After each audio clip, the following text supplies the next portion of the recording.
The desert heat hit like a physical weight. At 5:30 a.m., Elena Hayes opened her eyes in the cramped trailer that passed for staff housing at Scorpion Ridge Training Facility, Nevada. The air conditioning had died sometime during the night. Again. She didn't move immediately, just stared at the ceiling, letting the familiar ritual begin.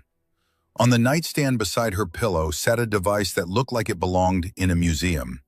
A PDA ballistic computer, military issue from the late 90s. The screen was cracked in 3 places, spiderwebbing across the display like frozen lightning. But it still worked. It had to work. Elena reached for it with the reverence some people reserved for prayer books.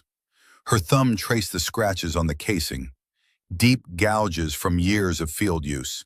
One particular mark ran along the right edge, a scar from when the device had stopped a piece of shrapnel in Kandahar. The shrapnel hadn't been meant for the computer. It had been meant for the man carrying it, Master Sergeant Daniel Hayes, her uncle, her teacher, her ghost. Elena whispered to the empty room, her voice rough from sleep. Day 217, Uncle Daniel, still searching for answers. She powered on the device. The screen flickered, protested, then stabilized. The last calculation still displayed.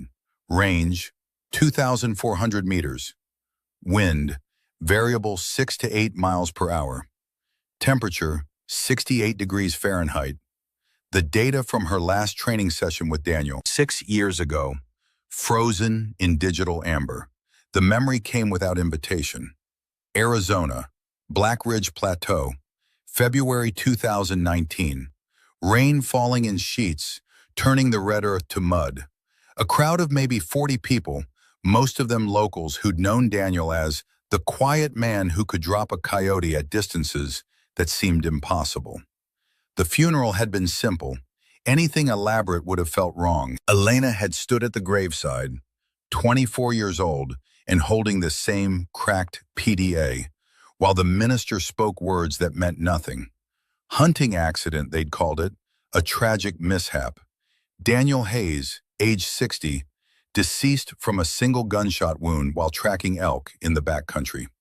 But Elena had seen the ballistic reports. She'd studied the angles. She'd done the math. The shot that killed her uncle had come from 2,800 meters away. Minimum.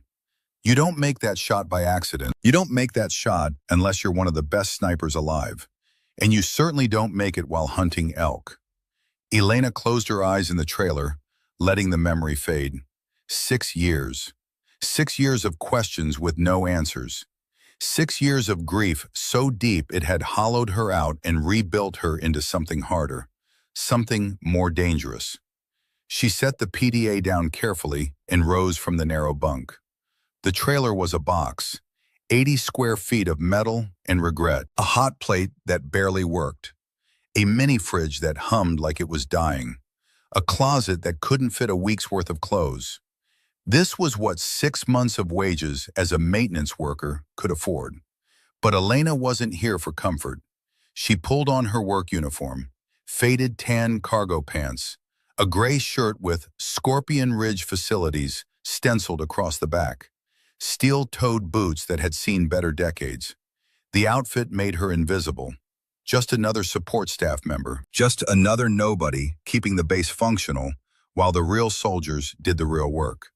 Perfect. Elena caught her reflection in the small mirror above the sink. 30 years old, dark blonde hair pulled back tight, gray eyes that people said were intense until she learned to soften them, to look away, to become forgettable. A face that could be pretty if she let it, but pretty drew attention. Pretty asked questions. Invisible was better. She grabbed the PDA, slipped it into her cargo pocket, and stepped out into the Nevada dawn. The walk to the main range took 12 minutes. Elena had timed it on her first day.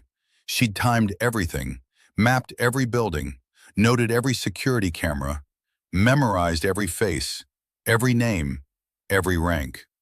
Daniel had taught her that a good sniper knows the terrain. A great sniper becomes the terrain.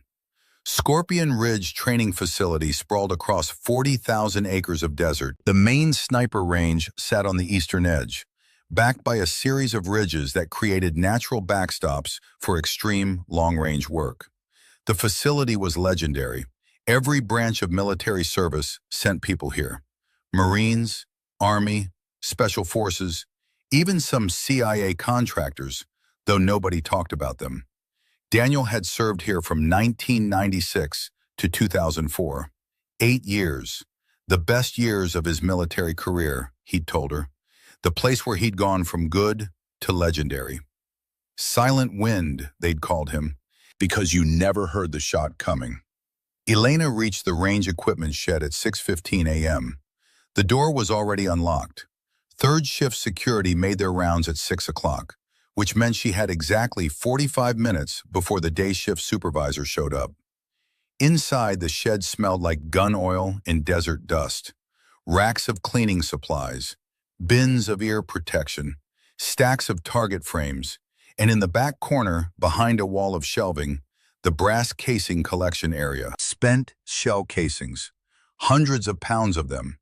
After training sessions, someone had to police the range, pick up every single piece of brass, sort it by caliber, prep it for recycling or reloading. That someone was usually Elena. She grabbed a collection bucket and a pair of work gloves. The gloves had holes in 3 fingers. She'd requested new ones twice. The request had been ignored. Maintenance workers ranked somewhere below the janitorial staff in the base hierarchy. Also perfect. Elena walked onto Range 7, the primary long-distance course. The morning sun was just starting to paint the ridgelines orange and gold. Beautiful, if you had time for beauty. She didn't. Her eyes went immediately to the firing line. Already set up from yesterday's session. 3 shooting positions, sandbags, rifle rests, and in the center position, secured in a precision mount, a weapon that made Elena's heart skip. A Barrett MRAD, multi-role adaptive design, chambered in Bess 375 Chi-Tech. The rifle was almost 4 feet long and weighed close to 15 pounds empty. Matte black finish, folding stock, suppressor already attached. The kind of weapon that cost more than Elena made in a year. But that wasn't why her hands trembled as she set down the bucket. She'd seen this exact rifle before. Not one like it. This one, specifically. Elena's eyes tracked to the serial number stamped on the receiver. She'd memorized it 6 days ago when she'd first noticed the rifle in the armory during a routine cleaning assignment. MRA-D774-2196. The last 4 digits, 2196. 2196. The year Daniel had started at Scorpion Ridge, 1996. This had been his rifle, his personal weapon during his time here. Elena knew because she'd found references to it in his journals. The 96, he'd called it, his lucky number. But when Daniel had retired in 2004, he was supposed to have turned in all issued equipment. Elena had assumed he'd complied. He'd always followed regulations to the letter. Except, apparently, for this. 2 years ago, after Daniel's death, someone must have found the rifle among his effects, returned it to base inventory. And now here it sat, being used by people who had no idea whose hands had first zeroed that scope. Elena forced herself to look away, to breathe, to remember why she was here. She knelt and began collecting brass casings. The work was mindless, repetitive. Her hands moved on autopilot, dropping spent .308 rounds into the bucket with soft metallic plinks. But her mind was elsewhere. 3 years ago, in 2022, she'd begun her own investigation into Daniel's death, following leads the police had ignored. The ballistic reports didn't match. The angle was wrong. The distance impossible for a hunting accident. She'd found a name. Victor Kane, former Army sniper, dishonorably discharged, the kind of man who sold his skills to the highest bidder. She'd traced his movements, found he'd been in Arizona the week Daniel died, Found witnesses who'd seen a man matching his description scouting the backcountry. But no proof. No evidence that would hold up in court. So she'd done the only thing she could. She'd come to Scorpion Ridge, where Daniel's rifle was, where the answers might be, where she could establish herself as someone worth protecting when the truth finally came out. 6 months. She'd been at Scorpion Ridge for 6 months, watching, listening, learning the patterns. The sniper training unit ran exercises 4 days a week. Different instructors, different students, but one constant, Staff Sergeant Ryan Blackwood. Elena had studied him the way Daniel had taught her to study wind, patiently, from every angle. Blackwood was 38, career military, 15 years in special operations before rotating to instructor duty. By all accounts, he was exceptional. Consistently accurate out to 1,800 meters, technically proficient, demanding of his students, and arrogant in a way that made Elena's teeth ache. She'd watched him humiliate a private 2 weeks ago for missing a 600-meter shot, watched him mock a corporal's question about wind compensation, watched him strut through the base like he was doing everyone a favor by sharing his presence. The thought made Elena smile despite herself. Behind her, voices approached. She recognized them before she saw the speakers. Blackwood's unit, arriving for the morning session. Elena kept her head down, kept collecting brass, became part of the scenery. "Gentlemen," Blackwood's voice carried across the range like he was projecting to an audience. "Today we're going to discuss something most of you will never actually do in combat, but that separates the competent from the legendary." Footsteps. 5, maybe 6 soldiers. Elena didn't look up. "Extreme long-range precision shooting," Blackwood continued. "We're talking 1,500 meters and beyond. At that distance, you're not just shooting a rifle, you're conducting a symphony of variables. Ballistics, meteorology, physics, even the rotation of the Earth comes into play."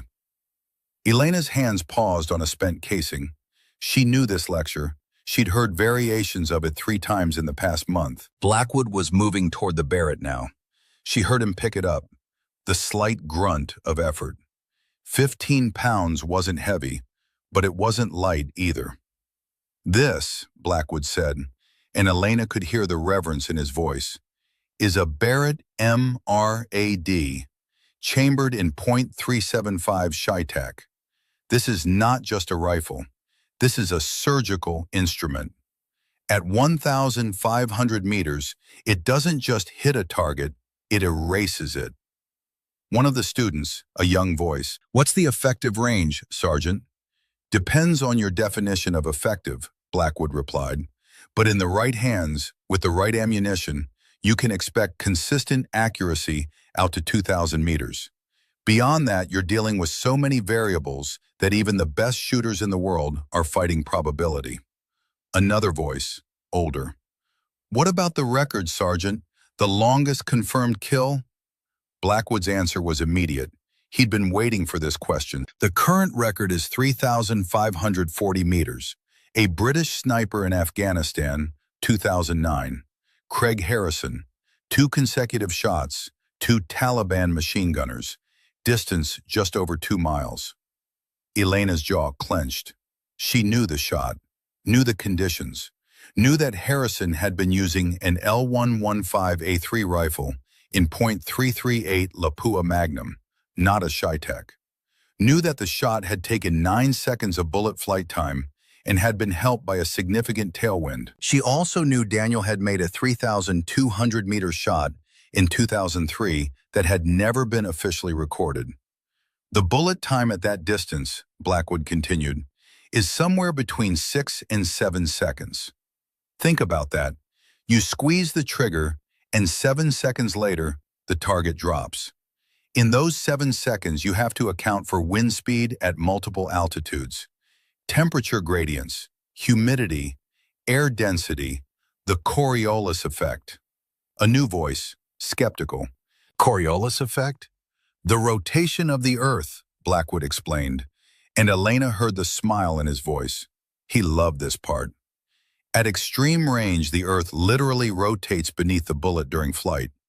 You have to compensate for that. We're talking inches of drift, but inches matter when your target is the size of a dinner plate 2 miles away. Silence. The students were impressed. Elena could practically feel their awe radiating across the range. Now, Blackwood said, I know what you're thinking. Can I do that? Can I make a shot like Harrison's? Elena risked a glance up. Blackwood stood at the firing line, Barrett cradled in his arms like a trophy. His students formed a semicircle around him, 6 of them, all male, all staring at him with expressions that mixed respect and envy. The youngest, a private who couldn't be more than 22, spoke up. Have you ever attempted a shot like that, Sergeant? Anything close to the record? Blackwood's smile was visible from 30 feet away. My personal best is 1,800 meters. Clean kill on a simulated target. Beyond 2,000 meters, I've trained for it, studied it. But honestly, beyond that range, you're dealing more with luck than skill. Don't let anyone tell you different. The mathematics become so complex, the variables so numerous, that even with perfect preparation, you're basically praying to the ballistics gods. He set the Barrett back on its mount with exaggerated care.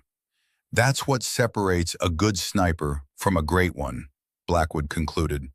Knowing the limits, respecting the physics, understanding that confidence is good, but overconfidence will get you killed.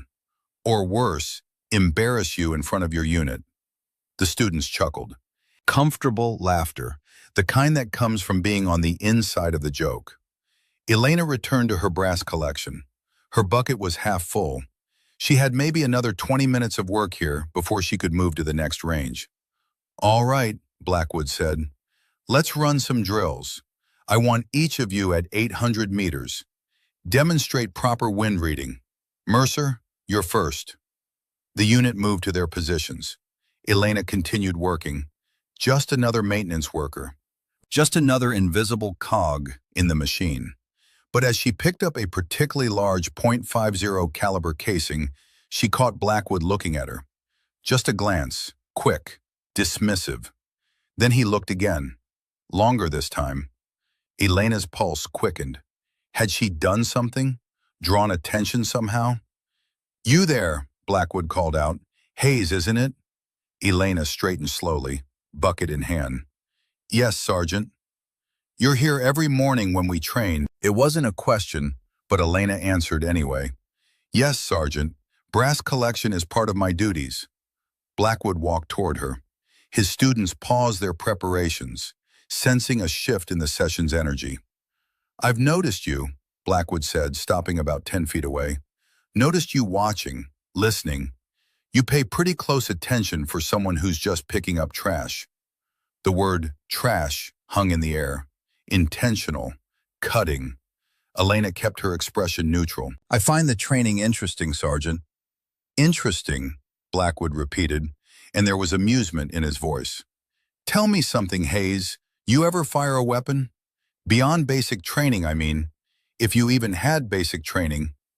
Behind him, one of the students snickered. A stocky corporal with a Texas drawl, Garrett Briggs, the unit's designated comedian. Another student, older than the rest, shifted uncomfortably. Marcus Stone, corporal, late 20s. Elena had watched him for weeks. He was different from the others. Quieter, more thoughtful. I've done some shooting, Elena replied evenly. The answer seemed to delight Blackwood. Some shooting? Listen to that, boys. She's done some shooting. He turned back to his unit, playing to the audience. Let me guess, Hayes. Couple hours at a civilian range? Maybe you qualified on a 9mm during basic. Popped off a few rounds at paper targets from what, 300 meters? More laughter. Louder this time. Briggs grinned wide. Hell, Sergeant. I bet she couldn't hit a barn door at 500 meters. Elena said nothing, just stood there, bucket in hand, face carefully blank. But inside something was shifting, a calculation forming. The moment she'd been waiting 6 months for was crystallizing around her like ice. Blackwood stepped closer. It's okay, Hayes. No shame in being support staff. Lord knows we need people to keep the ranges clean. But maybe, he gestured at the Barrett, at the complex equipment, at the entire world of precision shooting. Maybe don't try to play in the deep end when you're still learning to swim. Stone spoke up then, his voice quiet but firm. Sergeant, she's just doing her job. Leave her alone. Blackwood shot him a look. Corporal Stone, I'm conducting a teaching moment here. Our civilian staff should understand what real precision shooting entails, what it requires. He turned back to Elena. It requires years of training, natural talent, iron nerves, the ability to make calculations under pressure that would make most people's heads spin. Elena met his eyes, held his gaze. I understand, Sergeant. Do you? Blackwood's smile widened. Tell you what, I'm feeling generous this morning. Educational opportunity. He walked to the Barrett, ran his hand along the stock. I'll set a target at 1,000 meters. Child's play for a trained sniper, but challenging for a civilian. You get one shot with this rifle. Just one. Hit anywhere on the steel plate, and I'll personally put your name forward for sniper school. Hell, I'll even write the recommendation myself. The range went quiet. Even the wind seemed to pause. Blackwood continued. But when you miss, and you will miss, maybe you'll understand the difference between collecting our brass and actually being one of us. Maybe you'll appreciate just how hard what we do really is. Elena could feel every eye on her. The students, Blackwood, even the landscape seemed to be watching. This was it. The opening she'd been engineering for 6 months. The moment when invisible became unavoidable. But she had to play it right. Push back too hard and Blackwood would sense something wrong. Accept too easily and he'd know she'd been waiting for this. I appreciate the offer, Staff Sergeant, Elena said carefully. But I have duties to finish. The brass needs to be sorted by... Don't be shy, Briggs called out. It's just for fun. Fun? Elena repeated softly. Blackwood's expression shifted. Something darker moved behind his eyes. This wasn't about teaching anymore. This was about humiliation, about putting someone in their place, about reminding everyone on this range that there was a hierarchy and people like Elena Hayes existed at the very bottom of it. Actually, Blackwood said, his voice taking on a theatrical quality, let's make this really interesting. He turned away from the 1,000-meter range. His eyes scanned the desert, moving across the familiar territory until they fixed on something in the distance. Forget 1,000 meters, Blackwood announced. That's too easy, not a real test. He walked to the spotting scope already set up on a tripod at the firing line, adjusted the focus, scanned the horizon. There, he said finally. Elena knew where he was looking before he said the name. Devil's Spine Ridge. Elena knew Devil's Spine Ridge. Everyone who worked at Scorpion Ridge knew it. The far edge of the complex, the absolute maximum distance for the range. The ridge where they tested experimental ammunition and where visiting dignitaries came to watch impossible shots attempted by the world's best marksmen. Blackwood laser ranged the target. The device beeped, calculated, displayed. 3,950 meters, he read aloud. Just shy of 4,000. 2.5 miles, give or take. Complete silence. Even Briggs had stopped smiling. Stone stepped forward.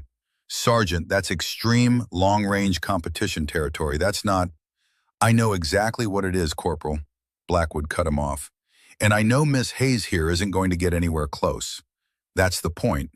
He looked at Elena, and his smile was razor-sharp. If you hit that target, that 24-inch orange circle on Devil's Spine Ridge, that's currently 2.5 miles away, I'll eat every word I've ever said about support staff.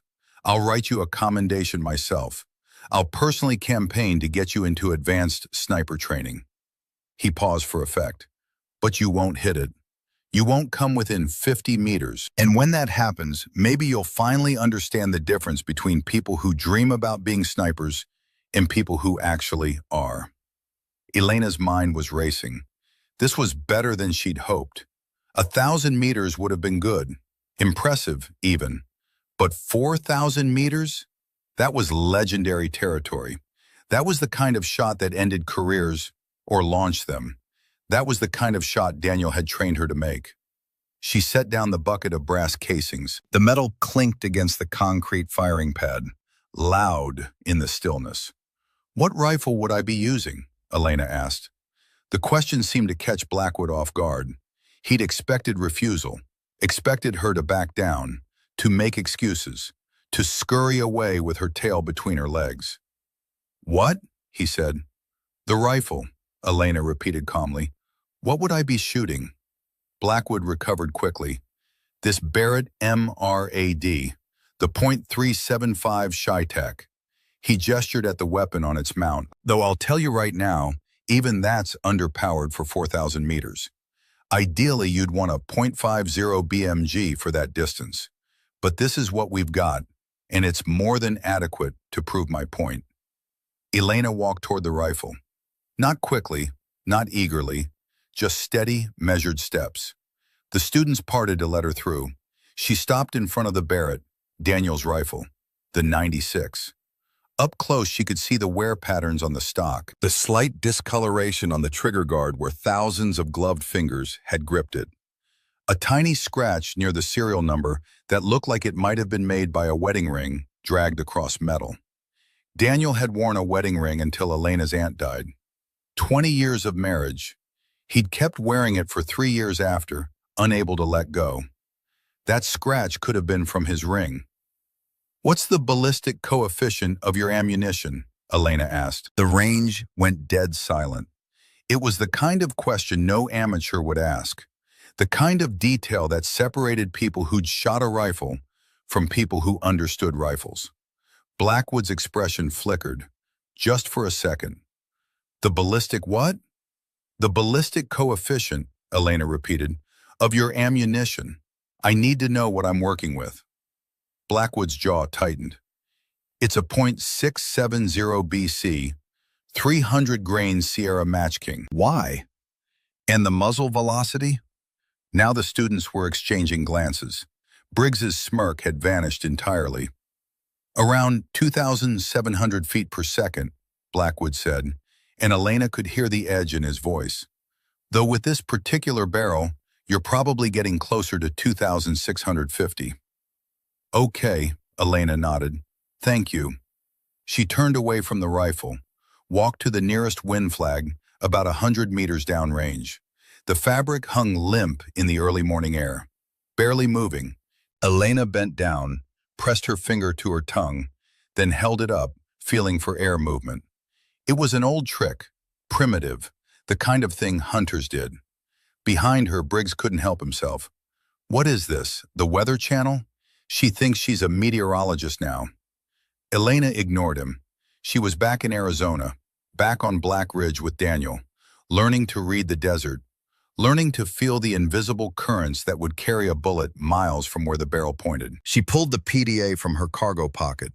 The cracked screen flickered to life. Several students leaned forward to see what she was doing. The device looked ancient compared to their modern tablets and ballistic computers. "Where'd you get that relic?" Quinn Mercer asked, not unkindly, just curious. The youngest of the group at 22. "It was my uncle's," Elena said simply. Her fingers moved across the interface. Muscle memory from 1,000 practice sessions. Distance, altitude, temperature, humidity, wind speed, wind direction. The numbers began to populate. The PDA processed, calculated, cross-referenced decades of ballistic data stored in its memory. Blackwood moved closer, watching over her shoulder. "You can't be serious. You're actually going to—" "Just trying to understand the setup," Elena said quietly. Her eyes tracked across the desert, reading it in layers. The wind here at the firing line was calm, maybe 3 miles per hour from the northeast, but that would change. At 1,000 meters, the terrain dipped into a shallow valley where thermals would rise. At 2,000 meters, the range crossed an area of exposed rock that would create turbulence. At 3,000 meters and beyond, the approach to Devil's Spine Ridge funneled wind from the northwest. She heard Daniel's teaching echo in her mind. The desert breathes, Elena, morning and evening. She inhales and exhales. You shoot during the breath, not against it.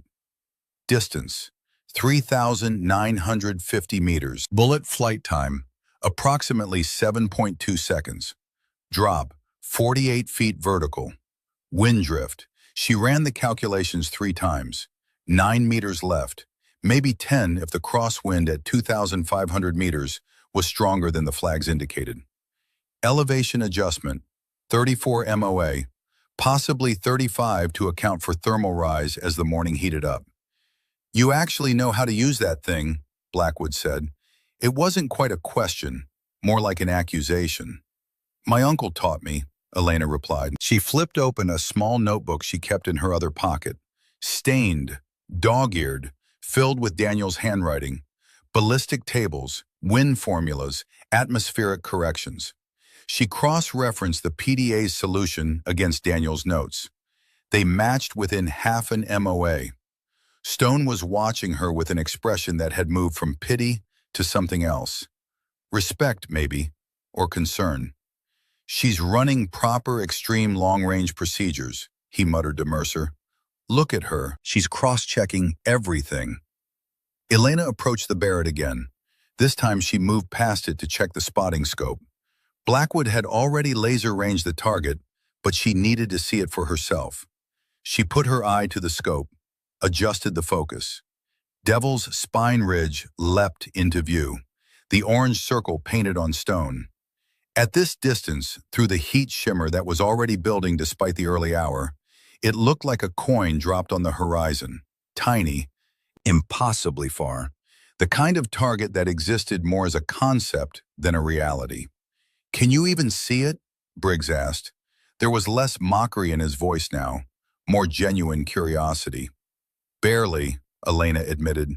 She stepped back from the spotting scope, moved to the rifle. Daniel's rifle. She had touched this weapon exactly once before, 6 days ago, during a late-night cleaning shift when she'd been alone in the armory. She'd lifted it from its rack, felt the weight, checked the action, verified the serial number, and she'd made a decision. If the universe was going to put Daniel's rifle in her hands, she was going to use it the way he'd taught her. All right, Hayes, Blackwood said. His voice had lost some of its theatrical quality. He was watching her now with something closer to wariness. You've done your homework. You've run your numbers. But running numbers and making the shot are 2 very different things. I understand, Elena said. Do you? Because at 4,000 meters, there's no margin for error. A quarter MOA mistake at the muzzle becomes feet of error at the target. A 1 mile-per-hour wind call error? That's meters of drift. This isn't like shooting paper targets at a civilian range. This is mathematics. Elena finished for him. It's mathematics, Sergeant. The rifle doesn't care who's holding it. The bullet only listens to numbers. The words came out before she could stop them. Similar to what Daniel used to say, spoken in her voice, but echoing his teaching. Blackwood stared at her, really looked at her, maybe for the first time since she'd started working at Scorpion Ridge. Who are you? He asked quietly. I'm Elena Hayes, she replied, and I'm ready to take the shot whenever you are. Elena lowered herself behind the Barrett MRAD with movements that felt rehearsed in her bones. The rifle stock settled against her shoulder like an old friend returning. She adjusted the bipod legs, extended the rear monopod, found her natural point of aim. Muscle memory from 18 years of training took over. Her left hand supported the stock. Her right hand wrapped around the pistol grip. Index finger resting along the trigger guard. Not on the trigger. Not yet. That would come later. Much later. Through the scope, the world compressed into a narrow tunnel of magnified desert. The orange target circle on Devil's Spine Ridge shimmered in the heat mirage, dancing like a ghost. At 25 power magnification, it should have looked larger. Instead, it looked impossibly far away.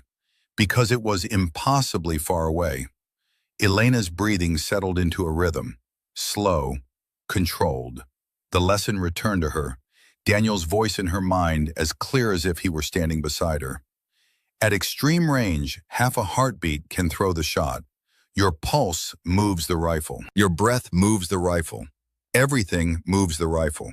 So you become still, perfectly still. You become part of the desert. Behind her, she heard Blackwood move to the spotting scope, heard the students shuffle into position, heard Briggs mutter something under his breath that might have been a prayer or a curse. But those sounds were already fading. Elena was descending into the zone, that quiet place inside where nothing existed except the rifle, the target, and the invisible mathematics connecting them. She closed her eyes, just for 3 seconds, a mental reset. When she opened them again, the crosshairs settled naturally on the target, not forced, not fighting, just there, hovering over the orange circle that represented either vindication or humiliation.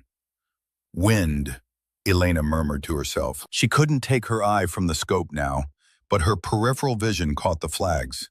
The one at 500 meters hung limp, no movement. The one at 1,000 meters showed slight flutter, maybe 2 miles per hour from the east. The mirage through the scope told a different story. At 1,500 meters, heat waves boiled upward in thick columns.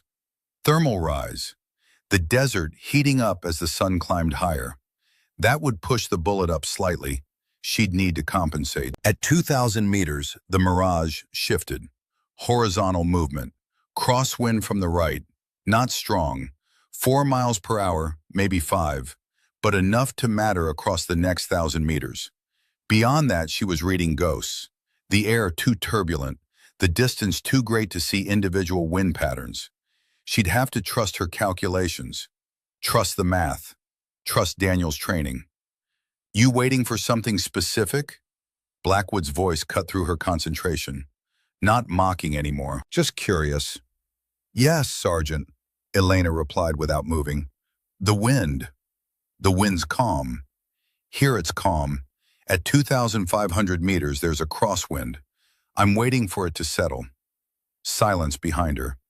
Then Stone's voice, quiet with understanding. She's reading the full wind line, not just the flags we can see. That's, Mercer started, then stopped. That's advanced wind reading. That's competition level stuff. Elena didn't respond. Couldn't respond. She was counting now, timing the patterns she'd noticed over the past 6 months of watching this range. Every morning, the Nevada desert had a rhythm. Wind would gust for 40 seconds, then calm for 30. Gust, calm, gust, calm, like breathing. She'd timed it with Daniel's old watch, documented it in her notebook, verified it against weather data. The pattern held with remarkable consistency between 6 and 8 in the morning. Gust. The flag at 1,000 meters snapped taut. Elena waited. Calm. The flag drooped. 43 seconds later. Gust. Flag up again. Calm. Flag down. 31 seconds that time. Close enough. Next calm window. That would be her moment. The seconds crawled by. Elena's world had compressed to almost nothing now. Just the reticle. Just the breathing. Just the waiting. In her mind, a memory surfaced unbidden. Arizona, February 2019, 6 years ago, the night before Daniel died. Elena had been 24, recent college graduate, staying with Daniel for a few months while she figured out her next move. They'd been on the back porch, stars scattered across the desert sky like diamonds on black velvet. Daniel had been quiet all evening, contemplative, that 1,000-yard stare that soldiers sometimes got when they were looking at things no one else could see. Elena, he'd said finally, if something happens to me, Uncle Daniel, don't talk like that. But he'd continued anyway, pulled the PDA from his pocket, the same cracked device she held now, placed it in her hands. Keep this safe. You'll need it someday. Need it for what? Daniel had looked toward the ridge that bordered his property. Elena remembered that look now, the way his eyes had narrowed, the way his body had tensed just slightly. Someone's out there, he'd said quietly. Elena had felt a chill despite the warm night. Should we call the sheriff? No. Daniel's voice had been calm. Too calm. The voice of a man who'd already made his decision. This is my debt to pay. But you stay inside tonight. Stay away from the windows. Promise me. Uncle Daniel, you're scaring me. He'd smiled then, sad and knowing. I'm sorry, kiddo, but sometimes the past catches up. When it does, you can either run or face it standing still. I choose standing. Elena had wanted to argue, to insist they call for help, to do something. But Daniel had squeezed her hand. Promise me you'll stay inside. She'd promised. That was the last conversation they'd had. The next morning, Daniel had left before dawn. Going elk hunting, the note on the kitchen table had said. Back by afternoon. He never came back. The sheriff had arrived at 3 p.m., hat in hand, expression grim. Hunting accident, ma'am. I'm sorry. Your uncle, he was tracking elk in the back country. Someone else must have been hunting nearby. Terrible tragedy. Wrong place, wrong time. But Elena had driven to the scene, studied the terrain, done the math in her head even then, without proper tools. The shot had come from an elevated position, approximately 2,800 meters away, angled downward at 15 degrees. And when she'd found Daniel's body position, reconstructed it from the sheriff's photos and her own investigation, she'd realized something that made her blood run cold. Daniel had been standing still, completely still. No attempt to take cover, no attempt to run. He'd been facing the direction of the shot, standing, waiting, accepting. And his body had been positioned between the shooter's angle and the small cabin where Elena had been sleeping. Daniel hadn't been hunting elk that morning. He'd been hunting the man who'd come to kill him. And he'd sacrificed himself to draw the shot away from Elena. The realization had broken something inside her, rebuilt her, made her harder, made her dangerous. For 3 years, she'd investigated, found Victor Kane's name, found the connection to Daniel's past, found witnesses, found evidence, but not enough, never quite enough. So she'd come here, to Scorpion Ridge, to Daniel's old hunting ground, to establish herself, to become someone who mattered, someone who could testify, someone who could seal a conviction. This shot wasn't just about proving her skill. It was about honoring the sacrifice Daniel had made. It was about making sure his death had meaning. The wind flag at 1,000 meters began to droop. Elena's breathing shallowed. Preparing, the flag went limp. Now, she drew a full breath, filled her lungs completely, oxygenating for the final sequence. Let half out, held at the natural respiratory pause, that perfect moment between breaths where the body settles, where the heartbeat slows, where stillness becomes possible. The crosshairs centered on the orange dot, perfectly stable now, no movement, no shake, just the faint shimmer of heat mirage making the target dance. Elena's finger moved from the trigger guard to the trigger itself. First stage of the 2-stage trigger took up slack. No pressure yet, just contact. Her heartbeat thudded in her ears. Slow, steady. She waited for the pause between beats. Thump, pause. Thump, pause. On the next pause, she began applying pressure. Smooth, gradual, increasing, not pulling, not jerking, just steady, inevitable pressure. 1 pound, 2 pounds. The world narrowed to the size of a quarter. Everything outside that orange circle ceased to exist. 3 pounds. She heard Daniel's teaching. You don't fire the rifle. You let the rifle fire itself. 3 3/4 pounds. For Daniel, for truth, for justice. The trigger broke. The Barrett roared. Sound and fury erupted around Elena.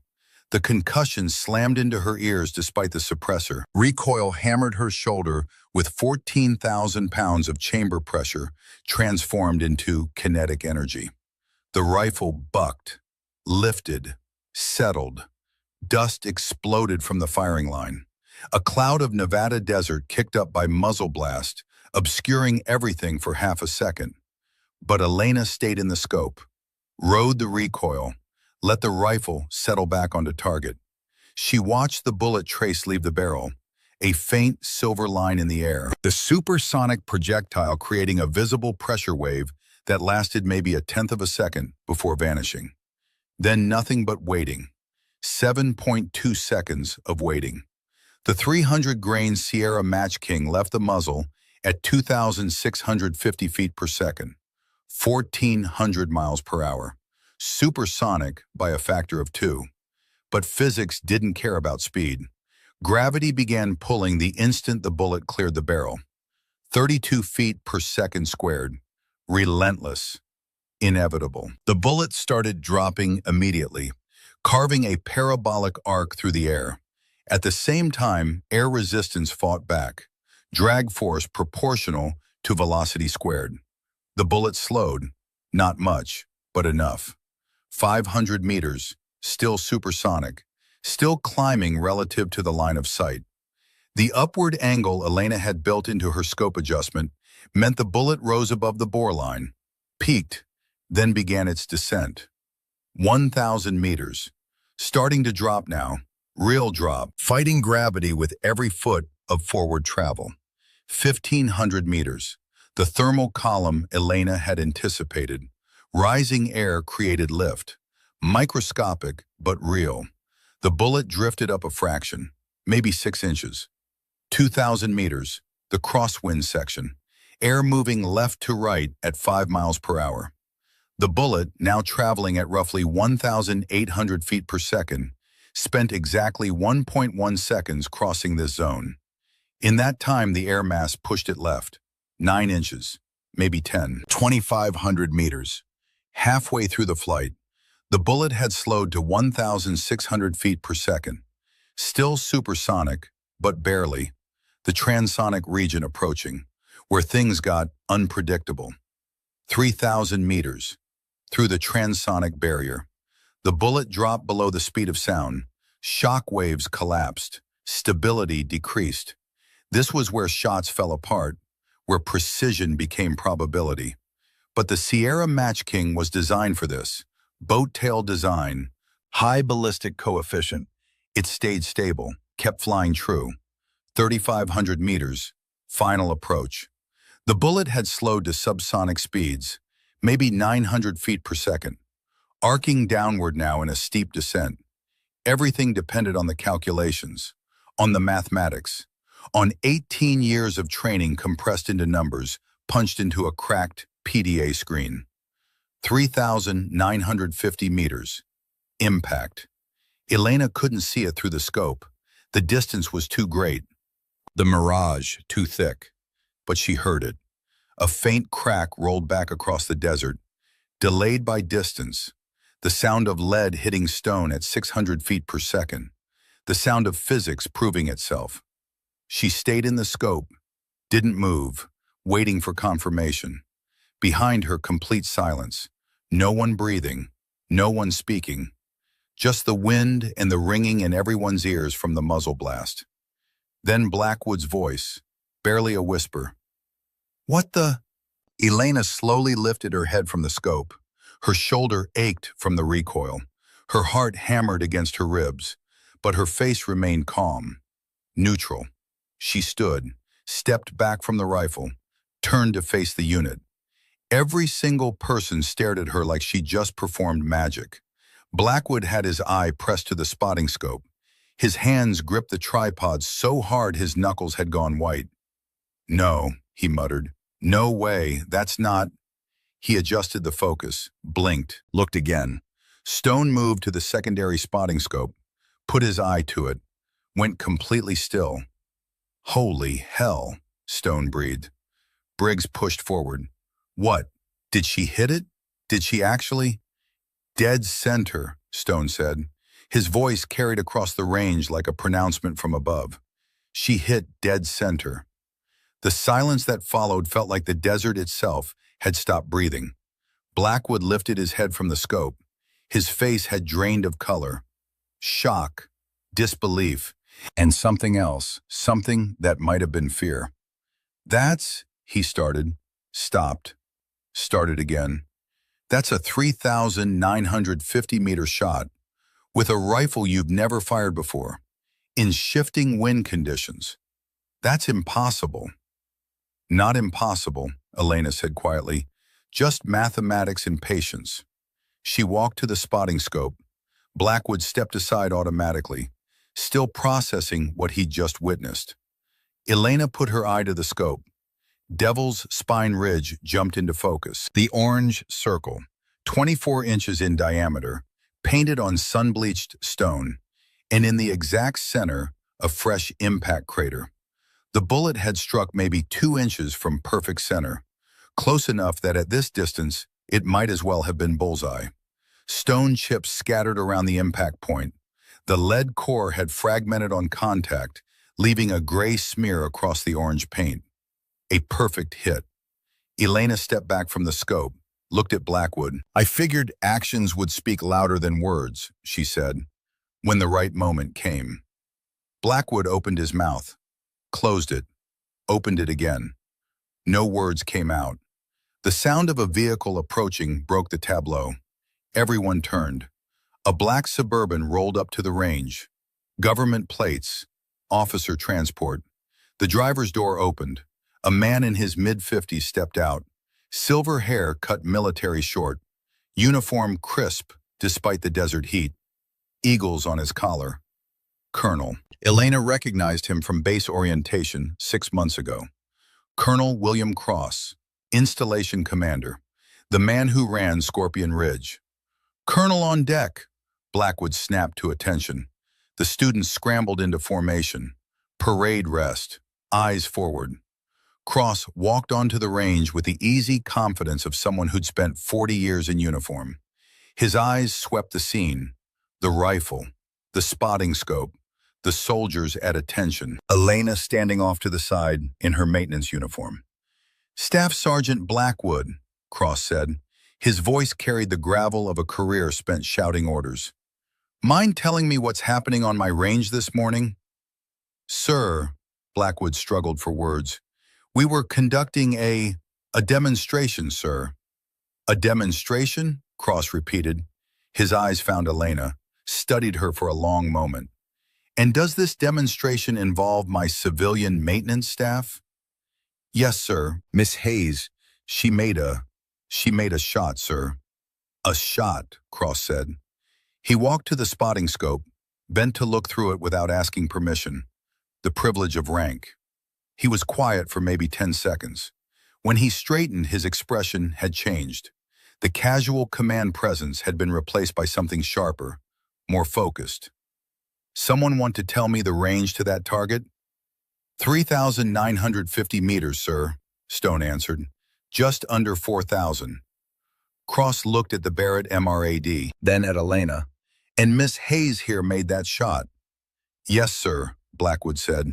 His voice had gone hoarse. Dead center, sir, first round. Cross's eyebrows rose just slightly. First round, at 4,000 meters, with equipment she's unfamiliar with.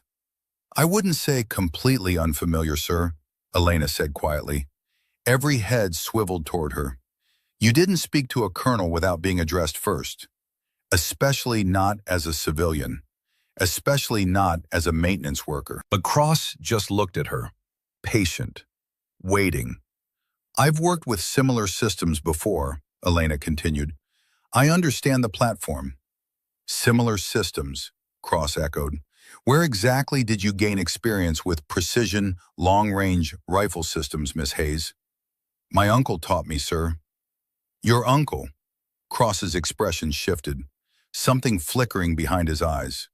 Would this uncle have a name? Elena met his gaze, direct, unflinching. Master Sergeant Daniel Hayes, sir. He served at Scorpion Ridge from 1996 to 2004. The reaction was immediate.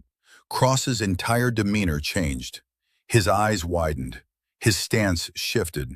For just a moment, the colonel's mask slipped, revealing something underneath. Shock, recognition, and something else. Something that looked like he'd been waiting for this. Daniel Hayes, he repeated. His voice had gone quiet. Silent Wind Hayes. Blackwood looked between them. Sir, you knew him? I served with him, Sergeant, Cross said. He was the finest sniper I ever had the privilege of working alongside. He turned back to Elena. Daniel Hayes was your uncle. Yes, sir. He trained me from the time I was 12 until he died 6 years ago. 6 years ago. Cross was processing, computing. And you've been here how long? 6 months, sir. 6 months working maintenance, watching, waiting. It wasn't a question. You came here looking for something. Yes, sir. Looking for what? Elena hesitated. This was the moment, the choice. Keep pretending or tell the truth. She chose truth. Answers, sir, about how my uncle died, and about why this rifle came back to Scorpion Ridge when he was supposed to have turned in all equipment when he retired.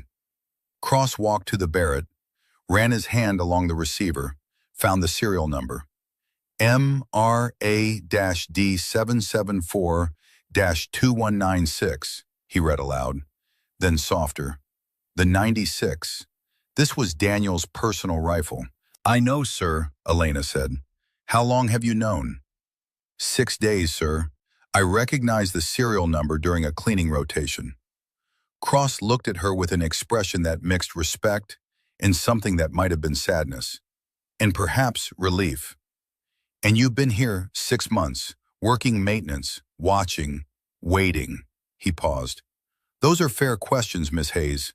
Questions I think we need to discuss. But not here, not now. He turned to Blackwood. Sergeant, I'm going to need you to file a report on what just happened here. Complete documentation, target distance, conditions, results, everything. Yes, sir. And Sergeant, that report goes directly to me. Classified. No one else sees it until I say otherwise.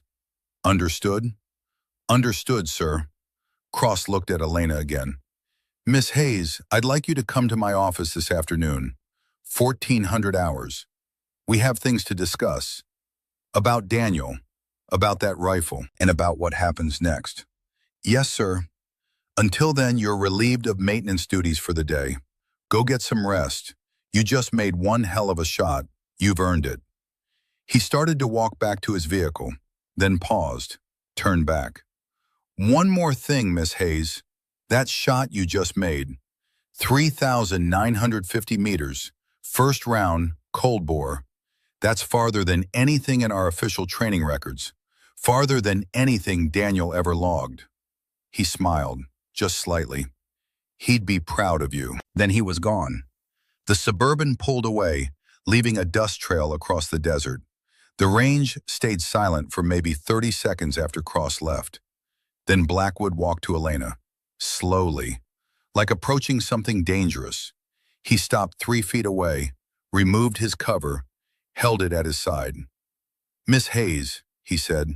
His voice had lost most of its edge, but pride still flickered in his eyes. This wasn't easy for him, admitting he'd been wrong, admitting she'd been right. I owe you an apology, several apologies. It's fine, Sergeant, Elena started. No, Blackwood cut her off. It's not fine. We're supposed to be professionals. Professionals recognize talent no matter where it hides, no matter what uniform it wears. He paused. Or doesn't wear. He looked at the rifle, then back at Elena. I've been shooting for 15 years, trained with some of the best in the world, and I've never seen anything like what you just did. That wasn't luck. That wasn't accident. That was... He struggled for the word. That was artistry. Elena didn't know what to say to that, so she just nodded. Stone stepped forward, extended his hand. Ma'am, I apologize for not speaking up sooner. When Blackwood and Briggs were giving you a hard time, I should have... Elena shook his hand. You were the only one who showed me respect. That matters. Briggs approached last, the swagger completely gone. I'm sorry, ma'am, for what I said about the barn door and everything else. I was out of line. Apology accepted, Elena said simply. Mercer, the youngest private, Looked like he wanted to say something but couldn't find the words. Finally, he managed, "Can you teach us? Like, actually teach us how to do what you just did?" Elena looked at the young faces staring at her, eager now, respectful, waiting. "I can teach you what my uncle taught me," she said, "but it's not magic. It's not talent. It's mathematics and patience and 18 years of practice. It's respecting the rifle and respecting the craft." "We're willing to learn," Stone said. Blackwood nodded. "Whatever the colonel decides, whatever happens next, I want to formally request that you work with our unit. As an instructor, as whatever you're willing to be, we need what you know." Elena looked at Daniel's rifle, the 96, the weapon that had traveled from her uncle's hands to hers across decades and death. "I'll think about it," she said. But she already knew the answer. She'd come to Scorpion Ridge looking for answers about Daniel's death. She'd found that those answers weren't going to be simple, weren't going to be in a file somewhere. They were going to be in the work, in the teaching, in carrying forward what Daniel had spent his life building. She'd made the impossible shot. Now came the harder part, living up to it. Elena sat in Colonel Cross's outer office at 13:55 hours. The air conditioning hummed. A clock on the wall ticked toward 1400. She'd arrived 10 minutes early. Old habit. Daniel had always said being on time meant being late. The office smelled like coffee and old paper. Filing cabinets lined one wall. Commendation plaques covered another. 40 years of military service condensed into polished brass and framed certificates. The door opened. Cross's aide, a sharp-featured captain named Walsh, gestured her inside. "Miss Hayes, the colonel will see you now." Cross's office was larger than Elena expected. A desk that looked like it had survived multiple wars dominated the center. Behind it, floor-to-ceiling windows offered a view of the entire training complex.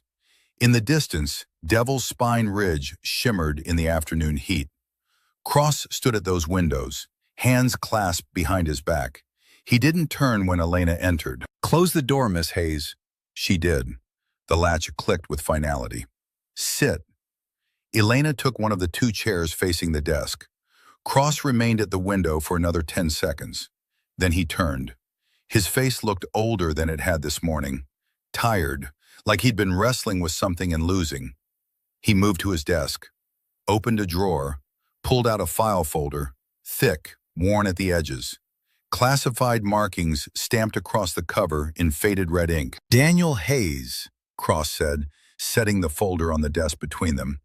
"Master Sergeant, service record 1976 to 2004, 28 years, 3 combat deployments, 14 commendations, sniper instructor rating, advanced marksmanship specialist." He opened the folder. Pages upon pages of documents, service records, training reports, mission summaries. Official record says he retired in 2004. Honorable discharge, full benefits, went home to Arizona to live out his remaining years in peace. Cross looked up at Elena. "That's the official record. Want to know what really happened?" Elena's throat had gone dry. "Yes, sir." Cross pulled a photograph from the folder, slid it across the desk. The image showed 2 men in desert camouflage, early 2000s, judging by the equipment. One was clearly Daniel, younger but unmistakable. The other was Cross, 30 years and several ranks ago. "Iraq, 2003, Cross said. "Daniel and I were attached to a joint task force, hunter-killer operations against high-value targets. Daniel was the best shot in theater, bar none." He pulled out another document. Mission report, heavily redacted. March 2003, Daniel made a 3,200-meter shot that eliminated a target our entire intelligence apparatus had been hunting for 8 months. Perfect conditions, perfect execution, perfect result. Cross's expression darkened. What wasn't perfect was the aftermath. Turns out the target had family, connected family, people with resources and long memories. He pulled out more documents, photographs, threat assessments. Within a month, Daniel started receiving threats, credible ones, photos of his home in Arizona, details about his daily routine, about you. Elena felt ice spread through her chest. Me? You were 8 years old, living with Daniel after your parents died. The threats made it clear you were a target too. Cross closed the folder. Daniel came to me, said he needed to disappear. Get out before something happened to you. I pulled strings, arranged an early retirement, made sure he left with enough equipment to protect himself, if necessary. The rifle, Elena said quietly. The rifle, Cross confirmed. Off the books, officially turned in, actually in Daniel's hands. He stood, walked back to the windows. For 15 years I thought it worked. Thought the early retirement had kept him safe. Then 6 years ago, I got a call. Hunting accident in Arizona. Victim, Daniel Hayes. Elena's hands clenched in her lap. It wasn't an accident, she said. I know, Cross replied. I saw the ballistic reports. You don't make a 2,800-meter shot by accident, and you don't make it while hunting elk. He turned to face her. Someone found him, Elena. After 15 years, someone finally found him. And they made sure the shot looked professional enough that anyone with real knowledge would understand. This wasn't random. This was retribution. The words hit Elena like physical blows. Everything she'd suspected, everything she'd feared, confirmed. Do you know who? She asked. I do now, Cross said. He returned to his desk, pulled out another file, different from Daniel's, newer, thicker in some places, redacted heavily in others. His name is Victor Kane, former Army sniper. Served in the same theater as Daniel. Same time period. They knew each other. Elena's breath caught. They knew each other? Not well, but Kane was in the unit that provided overwatch for the mission where Daniel made his 3,200-meter shot. The mission that put a target on Daniel's back. Cross pulled out a photograph, slid it across. Elena forced herself to look. A man in his early 50s, weathered face, cold eyes, the kind of eyes that had seen too much and felt too little. Kane was dishonorably discharged in 2006, Cross continued. Conduct violations. Specifically, he was caught selling classified information to private contractors. He pulled out another document. After his discharge, Kane went private, mercenary work, protection details, and when the money was right, Cross paused, wet work, assassinations. You have proof? Elena asked. We've been building the case for 6 months. Ever since you arrived here, actually, your presence gave me the leverage I needed to reopen the investigation without raising flags. He slid a ballistic report across the desk. This is from the rifle that killed Daniel. We recovered it 3 months ago during a raid on Kane's storage unit in Nevada. Ballistic match to the bullet that killed your uncle. 99.7% certainty. Elena stared at the report. Numbers, data, proof. Where is he now? Federal custody, arrested late last year. He's currently being held without bail pending trial. Cross leaned back. We have ballistic evidence, testimony from an intermediary who arranged the contract, financial records showing payment from the family of the target Daniel eliminated in Iraq. Everything we need for conviction. He slid one more document across, an arrest photo. Kane in federal custody, looking directly at the camera with dead eyes. He was hired by the family of the target Daniel eliminated. 15-year contract. They paid him to wait, to watch, to find the perfect moment. Elena stared at the photograph. This was the man, the one who'd taken Daniel from her. He'll spend the rest of his life in federal prison, Cross said. No parole, no deals. Justice, Elena, real justice. She should have felt satisfaction, relief, closure. Instead, she just felt tired. Thank you, sir, she said quietly. Cross studied her. When the rifle showed up in our inventory 2 years ago, I knew you'd come eventually. Daniel talked about you constantly, his brilliant niece, his protege. I knew you wouldn't let his death go unanswered.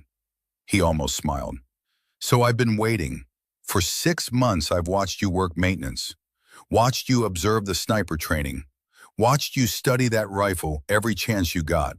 He paused. I was starting to wonder if you'd ever make your move. Blackwood made it for me, Elena said. Sergeant Blackwood did us both a favor, forced your hand, gave you a reason to demonstrate what Daniel taught you. Cross sat down. That shot you made wasn't just impressive, Elena. It was a statement. It told me you're not here for revenge. You're here for something bigger. Elena chose her words carefully. I want to finish what my uncle started. I want to make sure his legacy means something. Cross pulled out a new folder. This one crisp, recent. I've been authorized to offer you a position. Civilian long-range shooting consultant. You'd work directly with our sniper training program. Help develop new curriculum based on Daniel's methods. Train the next generation. He slid a contract across the desk. The pay is better than maintenance work. You'd have access to all our facilities, all our equipment, and most importantly, you'd have protection. Official protection. Anyone who came after Daniel's family would have to go through the full weight of the United States military to get to you. Elena picked up the contract, scanned the terms. The salary was triple what she made now. The position was permanent, civilian GS-12 equivalent, benefits, security clearance, everything she needed to build something real. There's one condition, Cross said. Elena looked up. You stop investigating Daniel's death. You let it go. Let me handle it through official channels. You focus on the teaching, on the legacy, on making sure what happened to Daniel actually means something beyond revenge. The office went quiet. Outside, Elena could hear the distant crack of rifle fire from the training ranges. If I sign this, Elena said slowly, I'm agreeing to trust you, to believe you'll see this through. I already found him, Cross said. The trial starts in 6 weeks. I want you to testify. Your expertise, your analysis of the ballistics, that's what will seal the conviction. Elena looked at the contract again, at Daniel's file, at the photograph of her uncle and this colonel decades ago, fighting someone else's war. She thought about the last conversation she'd had with Daniel, the night before he died. I'm proud of you, Elena, he'd said. You've become everything I hoped you'd be, better even. I learned from the best, she'd replied. No, you became the best. And now you need to go prove it, not to me, not to anyone else, to yourself. She'd asked him what he meant. He just smiled. You'll know when the moment comes. The moment had come. Elena picked up the pen on Cross's desk. She signed the contract. 6 weeks later, Elena stood in a federal courtroom. March 2025. Early spring in Nevada, though you couldn't tell from inside the temperature-controlled building. The courtroom was modern, sterile, wood paneling and fluorescent lights. Nothing like the dramatic venues you saw on television. Elena sat in the witness box, professional attire, navy suit, hair pulled back. The gray eyes that she'd learned to soften for 6 months, now sharp and focused. The prosecutor, a woman in her 40s named Sarah Brennan, stood before her. Miss Hayes, can you explain your qualifications for the court? I've been trained in extreme long-range precision shooting for 18 years. My instructor was Master Sergeant Daniel Hayes, my uncle. He served as a sniper instructor at Scorpion Ridge Training Facility from 1996 to 2004. And you've analyzed the ballistic evidence in this case? Yes, ma'am, I have. Brennan displayed a diagram on the courtroom screen. The Arizona backcountry, topographical lines, 2 points marked in red. Can you explain what this diagram shows? This shows the location where my uncle was found and the location where the shot originated. The distance between them is 2,847 meters, approximately 1.77 miles. And in your professional opinion, Could this have been a hunting accident? Elena looked directly at the jury. 12 faces, mostly older. A few veterans, based on their bearing. No, ma'am, this was not an accident. Can you explain why? A shot at 2,847 meters requires extensive calculation. You must account for bullet drop, which at that distance is approximately 42 feet, wind compensation, which in this case required adjusting 8 meters to the left, temperature, humidity, air density, the Coriolis effect, which is the rotation of the Earth beneath the bullet during flight. Elena paused. Let that sink in. This level of precision requires training, preparation, and intent. You don't accidentally make these calculations. You don't accidentally dial in 33 minutes of angle on your scope. You don't accidentally compensate for a 5-mile-per-hour crosswind at 1,500 meters. So this was planned? This was executed by a professional, someone with extensive sniper training, someone who understood long-range ballistics at the highest level. Brennan nodded. Thank you, Miss Hayes. The defense attorney stood, mid-60s, gray suit, the kind of lawyer who'd been doing this long enough to know all the tricks. His name was Robert Caldwell, and he'd been hired by someone with deep pockets. Miss Hayes, Caldwell began, his voice friendly, too friendly. Isn't it true that you have a personal interest in this case? That you're seeking revenge for your uncle's death? I'm seeking truth, counselor. There's a difference. But you loved your uncle. His death affected you deeply, didn't it? Yes. So you're emotionally invested in seeing my client convicted. Elena met his gaze, steady, unflinching. I'm emotionally invested in justice, but the mathematics don't care about my emotions. The ballistics don't care about my feelings. The evidence is objective. Caldwell smiled. But your interpretation of that evidence could be influenced by bias, couldn't it? The bullet that killed my uncle came from 2,847 meters away. That's not interpretation, that's measurement. The trajectory angle was 15 degrees downward. That's not opinion, that's geometry. The wind compensation required 8 meters of left adjustment. That's not bias, that's physics. But you're not an official ballistics expert, are you? You're a civilian contractor who... I made a 3,950-meter shot, first round, cold bore, 6 weeks ago at Scorpion Ridge. That shot is now in the official training records.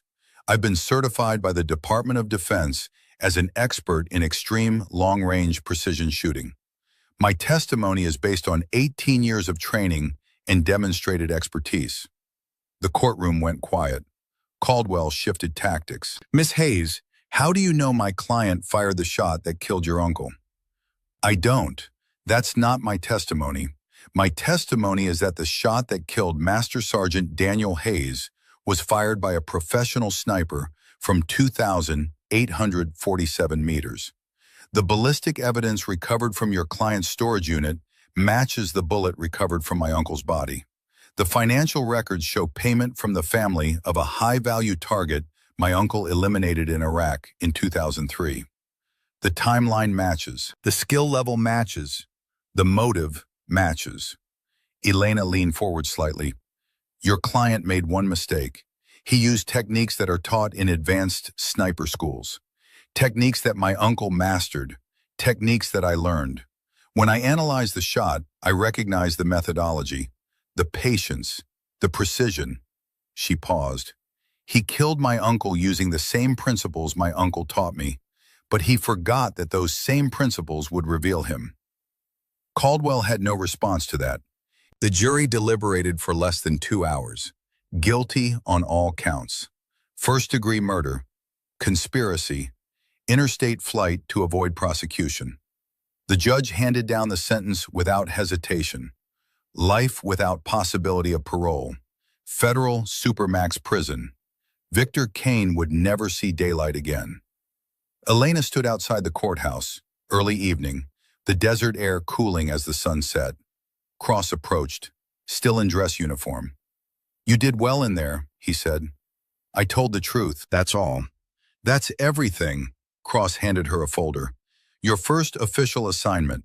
We're launching a new training initiative, multi-service, multi-agency. Department of Defense wants Scorpion Ridge to host it, and they want you to run it. Elena opened the folder, saw the scope of what they were offering. More resources, more students, a real chance to spread what Daniel had taught her across the entire military. What do you think? Cross asked. Elena looked at the proposal, at the opportunity, at the chance to build something that would outlive her. I think my uncle didn't die for revenge, she said. He died because he made a choice to protect someone, to protect me. And the best way I can honor that is by protecting others, by teaching them to be better, to be safer, to come home. She looked at Cross. I'll do it. 3 months later, in June 2025, Scorpion Ridge held its first graduation ceremony for the expanded Hayes Protocol program. 15 students stood at attention in dress uniforms, men and women, Marines, Army, Air Force, even 2 CIA contractors who officially didn't exist. Among them stood Garrett Briggs, now a certified extreme long-range specialist, Quinn Mercer, who'd set a new base record at 2,600 meters, Marcus Stone, who'd been promoted to instructor and now taught alongside Elena. And in the back row, Staff Sergeant Ryan Blackwood, no longer the arrogant showman, now a dedicated instructor who'd relearned everything he thought he knew about precision shooting. Elena stood on the stage. Behind her, a new memorial had been erected, a bronze plaque mounted on desert stone. In memory of Master Sergeant Daniel Hayes, Silent Wind, who believed warriors rise from anywhere and who proved that the greatest weapon is knowledge shared. Colonel Cross approached the podium. These graduates, he announced, represent a new standard in long-range precision. They've completed the most demanding training program in our arsenal. They've learned not just to shoot, but to think, to calculate, to respect the craft. He gestured to Elena. They've learned from someone who learned from the best, and in doing so, they become part of a legacy that will long outlive all of us. After the ceremony, after the handshakes and photographs, Elena drove to Arizona. Black Ridge Plateau looked exactly the same.